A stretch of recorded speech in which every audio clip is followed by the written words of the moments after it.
Une découverte choquante vient d'être révélée sous l'Euphrate, qui pourrait changer tout ce que nous savons sur les prophéties bibliques. Pendant des siècles, la Bible a prédit que dans les derniers jours l'Euphrate s'assécherait, signalant la montée des forces obscures et l'imminence du jugement final. Bien que beaucoup aient spéculé sur cette prophétie, personne ne s'attendait à ce qui vient d'être découvert. Les scientifiques explorant le lit exposé de la rivière sont tombés sur une grotte mystérieuse. Ce qu'ils ont trouvé à l'intérieur a alarmé à la fois les experts et les érudits religieux. Les implications de cette découverte s'alignent étrangement sur les anciens avertissements bibliques. Qu'ont-ils découvert exactement? Et pourquoi cette découverte a-t-elle une signification spirituelle si profonde?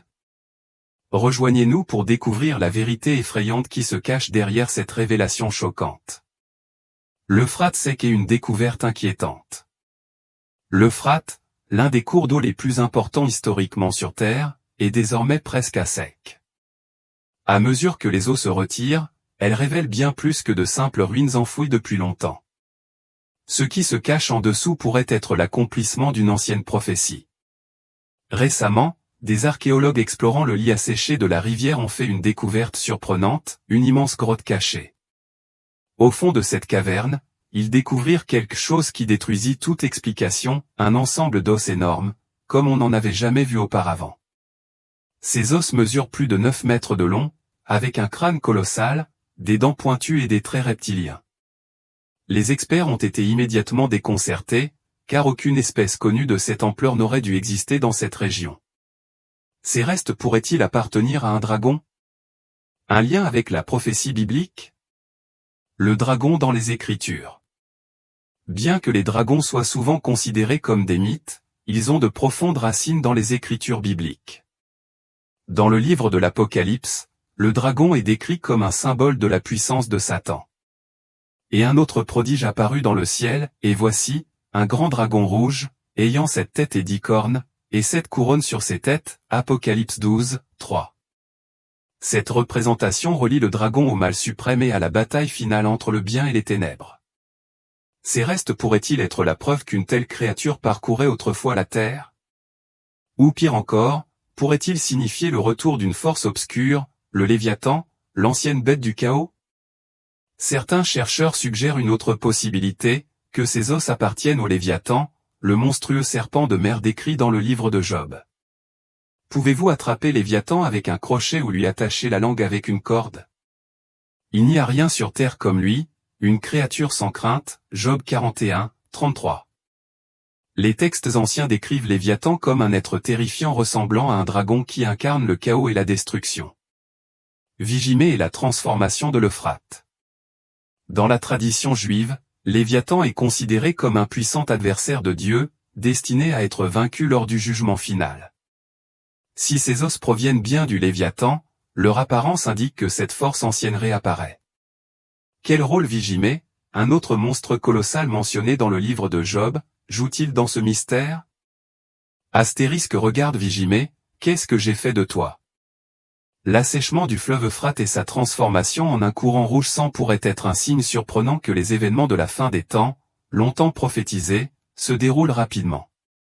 De nombreux biblistes interprètent la référence au « roi de l'Orient » dans l'Apocalypse comme une puissante alliance de nations ou d'entités spirituelles qui finiront par se lever et marcher vers Israël, ouvrant la voie à la bataille décisive entre les forces du bien et du mal. Pendant des années, l'influence mondiale croissante de nations comme la Chine et la Russie, ainsi que d'autres puissances orientales, a été considérée comme une réalisation possible de cette prophétie. En examinant les tensions géopolitiques modernes au Moyen-Orient, allant des mouvements militaires aux alliances stratégiques, il devient évident que ces événements reflètent étroitement les conditions décrites dans le livre de l'Apocalypse. Si l'assèchement de l'Euphrate ouvre réellement la voie au roi d'Orient, alors la transformation du fleuve en ce qui semble être du sang pourrait être un dernier avertissement surnaturel indiquant que le dernier et le plus grand conflit est imminent. La convergence de ces signes extraordinaires, l'émergence de vestiges antiques, la montée de forces spirituelles obscures et les eaux rouges inexplicables de l'Euphrate suggèrent fortement que l'humanité se trouve au bord du précipice de l'accomplissement prophétique. La découverte des os de serpent. Alors que les archéologues fouillaient plus profondément dans le lit de l'Euphrate, ils ont découvert quelque chose d'encore plus effrayant, d'énormes os de serpent mesurant plus de 20 pieds de long. Cette découverte a un poids symbolique profond, car le serpent a longtemps été associé à Satan dans la tradition biblique, représentant la tromperie, la tentation et la rébellion contre Dieu. Dans le jardin d'Éden, Satan a pris la forme d'un serpent pour tromper Ève, conduisant à la disgrâce de l'humanité, comme le dit l'Écriture, et le serpent était plus rusé qu'aucun des animaux sauvages que le Seigneur Dieu avait créés, Genèse 3, 1. Mais le lien entre Satan et le serpent s'étend bien au-delà de l'histoire de l'Éden. Dans le livre de l'Apocalypse, Satan est décrit comme « l'ancien serpent », le chef des anges déchus qui ont fait la guerre à Dieu. La découverte de ces énormes os de serpent sous l'Euphrate soulève de profondes questions spirituelles. Ces restes sont-ils simplement une relique d'une créature préhistorique ou représentent-ils quelque chose de bien plus sinistre? Le fleuve Euphrate joue un rôle central dans les prophéties bibliques, notamment en ce qui concerne la montée des forces démoniaques. Dans Apocalypse 9, 14-15, la Bible met en garde contre 4 anges déchus qui ont été liés par le fleuve, attendant le moment fixé pour leur libération, libérer les 4 anges qui sont liés par le grand fleuve Euphrate, et les 4 anges qui avaient été tenus prêts pour cette heure, jours, mois et années, ont été libérés pour tuer un tiers de l'humanité. Que nous réserve l'avenir? Si le serpent représente Satan et ses légions démoniaques, alors la découverte de ces énormes ossements près de l'endroit même où les anges déchus seraient liés pourrait indiquer que les barrières spirituelles qui restreignent ces forces obscures commencent à s'affaiblir. Serait-ce un signe avant-coureur que ces entités se préparent à nouveau à se soulever? Le serpent a toujours été un symbole de tromperie et de tentation, et son apparition soudaine à ce moment critique de l'histoire pourrait être plus qu'une simple anomalie archéologique. Cela pourrait servir de signe avant-coureur d'une nouvelle vague d'influence satanique qui tromperait les nations et conduirait finalement le monde vers sa confrontation finale entre le bien et le mal. La découverte de la mystérieuse chaîne. Dans une autre découverte surprenante, des explorateurs au plus profond du lit asséché de l'Euphrate ont découvert quelque chose de vraiment inexplicable, une chaîne de fer colossale, contrairement à tout ce que l'on connaît dans l'histoire ancienne. La grande taille et le poids de cette chaîne ont immédiatement dérouté les archéologues et les biblistes. La chaîne était composée d'énormes maillons de fer, chacun long de plusieurs mètres et corrodé par des siècles d'exposition. Pourtant, malgré son âge incroyable, il montrait des signes de préservation inhabituels, comme si une force invisible l'avait maintenu intacte sous le lit de la rivière pendant des milliers d'années. Tout au long de l'histoire, les récits et légendes bibliques parlent d'une chaîne divine utilisée pour lier les anges déchus après qu'ils aient été chassés du ciel. Le livre de Jude fait référence à ce concept effrayant, décrivant comment ces êtres rebelles étaient emprisonnés enchaînés, en attendant leur jugement final. Et les anges qui n'ont pas conservé leur position d'autorité, mais ont quitté leur propre demeure, il les a gardés dans les ténèbres, liés par des chaînes éternelles pour le jugement du grand jour. Judas 1h6. Cette énorme chaîne pourrait-elle être la même que celle utilisée pour emprisonner les anges déchus sous l'Euphrate? Si tel est le cas, sa découverte pourrait avoir une immense signification prophétique. Selon la Bible, lorsque Satan et ses disciples se sont rebellés contre Dieu, ils ont été chassés du ciel et emprisonnés enchaînés jusqu'au moment fixé pour leur délivrance et leur jugement final. Apocalypse 20, 3 décrit un ange descendant du ciel avec une grande chaîne pour lier Satan. Et je vis un ange descendre du ciel, ayant la clé de l'abîme et tenant une grande chaîne à la main. Il saisit le dragon, cet ancien serpent, qui est le diable et Satan, et le lia pour 1000 ans. Apocalypse 20, 2. Si cette chaîne correspond à celle décrite dans l'Apocalypse, sa mise au jour pourrait indiquer que le temps de l'emprisonnement de Satan touche à sa fin. L'assèchement de l'Euphrate, prédit depuis longtemps comme un événement clé dans les prophéties bibliques, pourrait ouvrir la voie à la libération de ces forces spirituelles obscures. Pour ajouter au mystère, peu de temps après la découverte de la chaîne, des informations ont été publiées selon lesquelles les autorités et les équipes archéologiques avaient restreint l'accès au site. Certains chercheurs impliqués dans les fouilles ont été réduits au silence et les preuves vidéo de l'existence de la chaîne ont mystérieusement disparu des archives publiques. Pourquoi une découverte aussi monumentale serait-elle cachée au monde? Se pourrait-il que la révélation de cette chaîne soit trop dangereuse pour être reconnue? Cette révélation nous laisse avec des questions troublantes. La chaîne a-t-elle été brisée, signalant la libération imminente des anges déchus? Serait-ce l'accomplissement d'Apocalypse 9, un avertissement à l'humanité? Les découvertes sous l'Euphrate, les énormes os de serpent, les eaux rouges sang, l'ancienne chaîne et même les rapports sur la tombe de Gilgamesh dressent un tableau effrayant de la prophétie qui se déroule sous nos yeux. Ce ne sont pas de simples coïncidences. Ils s'alignent sur les avertissements apocalyptiques décrits dans le livre de l'Apocalypse, en particulier les 7 trompettes qui annoncent le jugement final de Dieu sur la terre. La bataille finale entre le paradis et l'enfer pourrait être bien plus serrée que nous ne l'aurions jamais imaginé. L'Euphrate a commencé à révéler ses secrets, et chaque révélation semble confirmer que les barrières entre les royaumes physiques et spirituels s'effondrent. Si les signes des Écritures s'accomplissent véritablement, alors nous pourrions être au seuil même de la fin des temps. Aujourd'hui plus que jamais, nous devons rester vigilants. Les événements prédits dans la Bible se déroulent à un rythme sans précédent et les avertissements n'ont jamais été aussi clairs. La bataille finale approche. Le monde doit se préparer à ce qui va suivre. Nous assistons au développement de la prophétie biblique.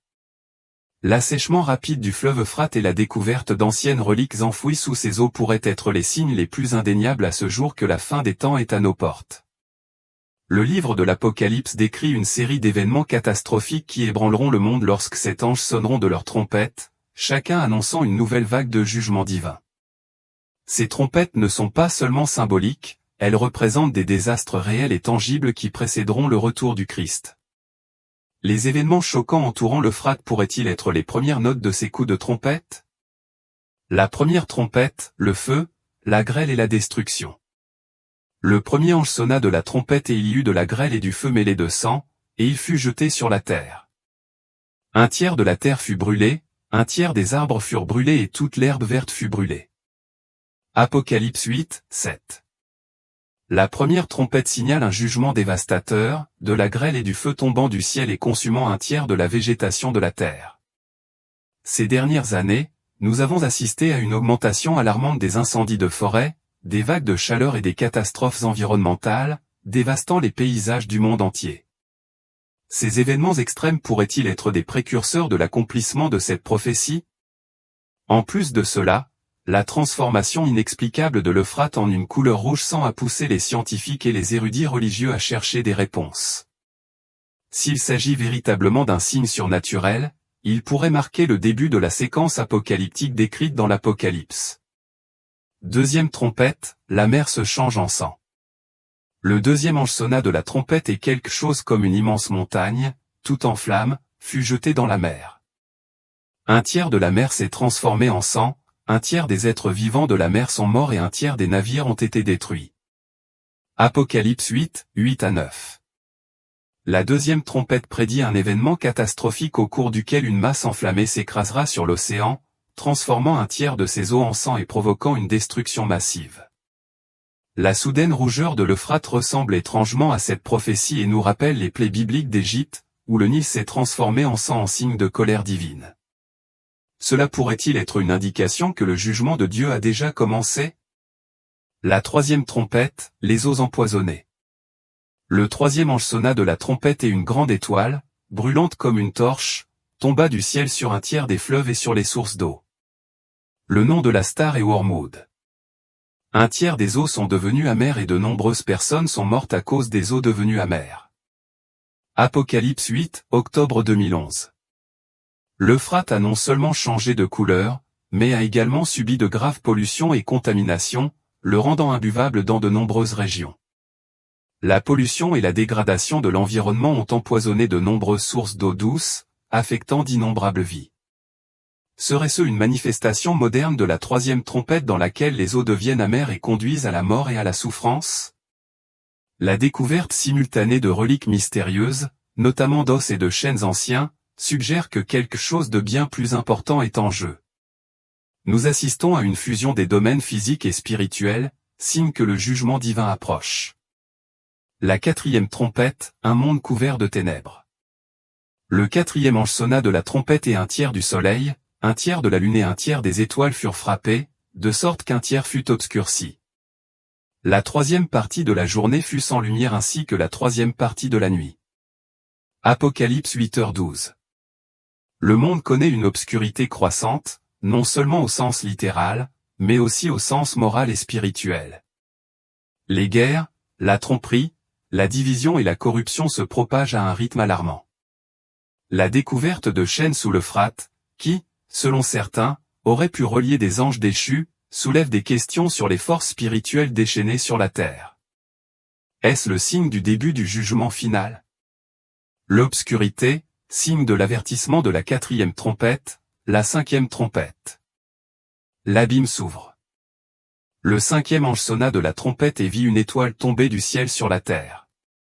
L'étoile a reçu la clé du gouffre de l'abîme. Lorsqu'il ouvrit l'abîme, de la fumée en sortit comme la fumée d'une gigantesque fournaise. Le soleil et le ciel étaient assombris par la fumée de l'abîme. Apocalypse 9, 1-2. La Bible prévient qu'à la fin des temps, des forces démoniaques seront libérées sur la terre. Certains pensent que les chaînes trouvées dans l'Euphrate asséché pourraient avoir lié des anges déchus, des êtres qui ont été retenus pendant une durée prédéterminée.